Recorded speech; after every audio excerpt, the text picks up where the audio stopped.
Jeudi 21 novembre 2013, bonsoir, bienvenue, c'est le 19-20. Voici tout d'abord ce qui fera la une tout à l'heure de votre édition nationale sur notre antenne.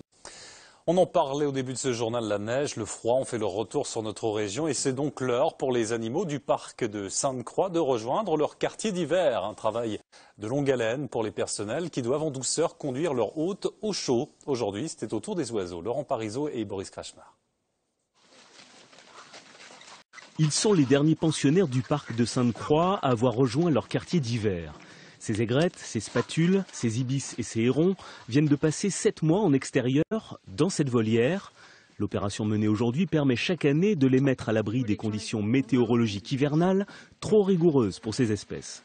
On profite de la capture pour vérifier leur identification. Donc, les animaux sont soit pucés, soit ont une bague. On vérifie aussi leur bon état général, s'il n'y a pas de blessures, s'il n'y a pas des animaux qui sont maigres, qui auraient des soucis de santé. Et également, on en profite pour les vermifuger. Donc ça, c'est les petites gouttes qu'on leur met sur la peau. Ça traverse la peau et c'est un vermifugeant. Parc de 120 hectares comprenant plusieurs étangs, le parc se transforme chaque hiver en zone de passage pour plusieurs espèces sauvages. Environ 500 canards et 150 à 200 couples de cygnes transitent ici pendant la période froide. Pour faciliter leur hivernage, des appareils chargés de brasser les eaux profondes sont disposés à la surface.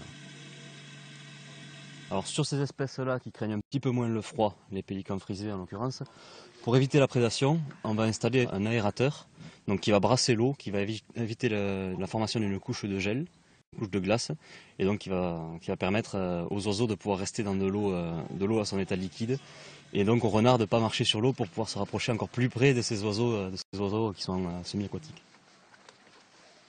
Une quinzaine d'espèces a rejoint ces quartiers d'hiver. Des abris grillagés protégés des intempéries où ils seront nourris et si nécessaire soignés jusqu'à la réouverture du parc le 4 avril prochain.